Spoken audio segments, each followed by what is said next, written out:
Marketing Officer, Zeynep Yalım Uzun, and with her will be coming John Carey, who's Chief Digital Officer of McCann Europe, and with them hosting it will be Oylum Talu'nun. Oylum is a Leo, she's married with twins and she's a journalist and TV presenter. Zeynep is a Scorpio married with 2 daughters, and with her, John Carey is a Capricorn and he's married with 4 kids. So, Zeynep, John, Oylum, please join us.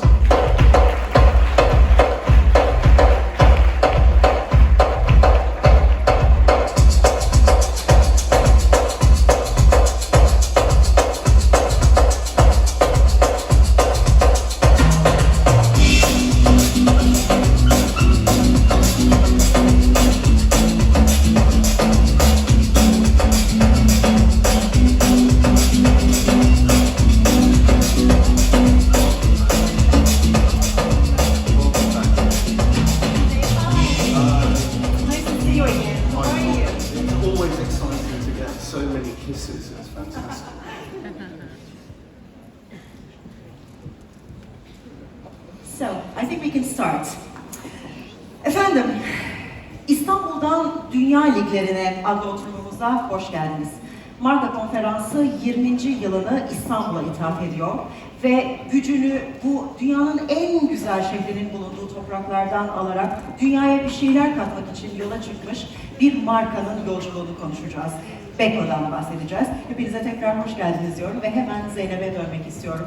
Zeynep, yıllardır gönlümüzde özel bir yeri olan, hepimizin bütün yolculuğunu yakından tanıklık ettiği Arçelik ve Beko'nun hikayesini anlatır mısın bize? Tabii Oylum. Her şey bir hayal kurmakla başlar aslında. Beko'nun hikayesi de aslında bundan 20 yıl önce Koç topluluğunun Türkiye'den bir dünya markası çıkarması hayaliyle başlıyor.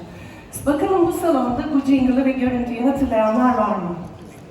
Beko, bir dünya markası.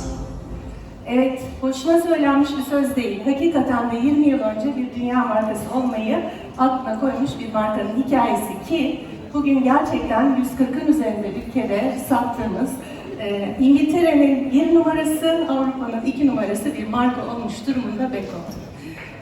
Evet, böyle güzel bir alkış alabiliriz Beko için çünkü alkışı gerçekten hak ediyor. Peki evet, Arçelik'e gelince tabii Beko Arçelik ailesinin bir üyesi. Arçelik'in 12 tane markası var. Beko'nun yanında hepimizin sevgilisi, 12 yıldır Türkiye'de landmark seçilen Arçelik.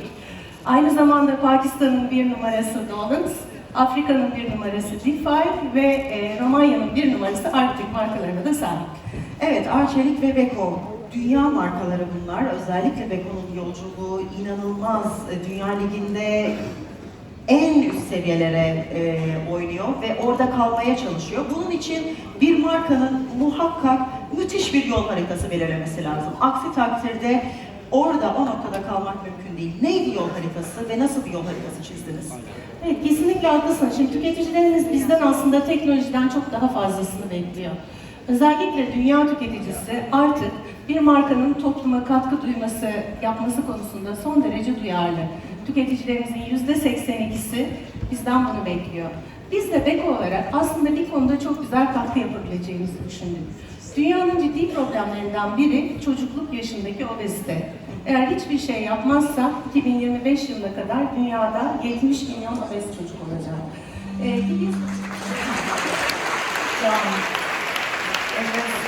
It was fantastic. It was fantastic.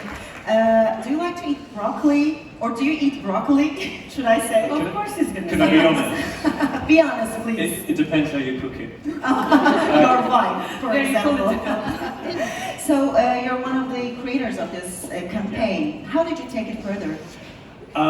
The brief from Beko was really straightforward. It was, we need to promote healthy eating around the sponsorship of FC Barcelona. So we created this platform, which was all around people leaning in, understanding how their children can eat healthy more, and then promote it for us. So one of the big sort of promotional pushes we gave at last year's El Clasico game between FC Barcelona and Real Madrid, Beko removed their sponsorship of the Barcelona sleeve and changed it with the hashtag Eat Like a Pro. And that immediately spread the campaign across social media around the world, and it made people engage with it. It was, it was a massive kind of effective way to push it. And then taking things further again, we asked consumers to share the hashtag #EatLikeAPro, and for every 1 million shares, when we reached 1 million shares, Beko would contribute €1 million to UNICEF's healthy eating program for obese children. And we achieved that within 11 days. So it's phenomenal success in terms of global reach, in terms of purpose, and taking sponsorship much further than we had before. It's amazing. I mean, I cannot believe it. Zeynep, düşünebiliyor musunuz? Bir marka, ticari bir marka, dünyanın en çok seyredilen maçı El Clasico'da markasını çıkarıyor ve markasının yerine dünyaya faydası olacağına inandığı hashtag'ini koyuyor. Eat like a pro diyor. Yani her şey ticaret değil. Zeynep, aynı zamanda sosyal fayda yaratmak da önemli. Kesinlikle, kesinlikle Oylum. Aslında bir dünya markası olma hayaliniz varsa dünyada ne konuşuluyor, neler önde, insanlar neye dikkat ediyor, bunlara da çok dikkat etmek gerekiyor. Mesela bizim aslında ilgimizi çeken bir konu daha var, sağlıklı bir yaşam.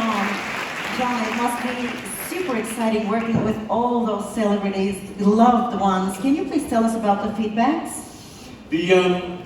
The whole campaign is great fun, working with some of the world's greatest athletes and now e-athletes as well. But if you think about that platform, Eat Like a Pro works for football on a global audience, it works locally with basketball, and it works globally with an esports area as well. And in terms of industry recognition, from a marketing industry point of view, it's won enormous awards in the last 2 years, including 2 major European Effies for effectiveness this year, which is a big deal. And interestingly, from a sports industry perspective, it's won the key competitions and awards in terms of sponsorship prizes, because it's all about taking sponsorship further and with a purpose. So it's been great. Zeynep, artık data çağında yaşıyoruz. Her şeyi ölçebiliyoruz. Başarıyı bile ölçebiliyoruz. Bu kampanyanın başarısını nasıl ölçtünüz? Tabii ki 250 milyon kişiye ulaştığımızı söyleyebilirim en öncelikle bu kampanyayla. Aynı zamanda marka değerlerimize de son derece pozitif katkıları oldu. Örneğin marka değerlerimiz yaklaşık 4 puan artarak bilinirliğimiz 65 civarlarına, satın alma niyetimizde 6 puan artışla gayet iyi bir noktaya geldiğimizi söyleyebilirim. Harika. John, last words? I think we can see how if we give brands a purpose and then we live it and we action it, the results follow. And consumers want to believe in the purpose of brands, but brands have to prove it to consumers. So it's that combination of purpose and actions which are the kind of next level of marketing. And you can only achieve that if you've got a highly collaborative working environment between client teams, between agencies, between your sponsorship properties. But then you have to go a little bit further. You have to take a leap of faith. And the brands that do that, such as Beko, are the best partners for people like us, because they come with us on the journey and we all end up in a really interesting and different place. So it's about purpose, it's about actions, and it's about great collaboration. So you say this is only the beginning. I hope so. This is only the beginning. Zeynep'ciğim, son sözlerini senin de alalım. Ne söylemek istersen, burada çok güzel bir kalabalık var. Evet, başta da söylemiştim, her şey bir hayal kurmakla başlıyor. Bence öncelikle büyük bir hayal kurmak lazım ve bunu yapabileceğinize inanmak lazım. Ki biz de Beko ekibi olarak böyle bir hayal kurduk. Ben aynı zamanda samimiyetin de çok önemli olduğunu düşünüyorum. Gerçekten biz Arçelik olarak bu sosyal misyonu liglerimize kadar yaşayan bir şirketiz. Bu faydaya çok inanıyoruz. McCann ekibi, Barcelona ekibi, Beko ekibi gerçekten toplum için faydalı bir şey yaptığımız için Fenerbahçe ekibi de dahil olmak üzere hepimiz bu kampanyaya yüreğimizi koyduk. Bu da bence başarıya katkıda bulunuyor. Bir de tabii şunu en son söylemek isterim. Bu salonda çok değerli pazarlama profesyonelleri ve marka yöneticileri var. Birçok markanın bu yola baş koyduğunu biliyorum ve hepsine aslında sosyal fayda anlamında iyi şanslar diliyorum. Would you like to stand up with me? Yes. 3, 2, 1. Don't speak. I know what you're thinking.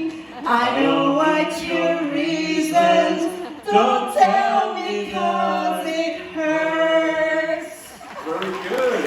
Beko parasını dinlediniz efendim. Bilmiyorum yolumuz açık mı ve uzun mu, beğendiniz mi bilmiyorum ama Don't speak demeden bitirdik. Hepinize sağlıklı beslenmeli günler diliyoruz. Hoşça kalın. Well,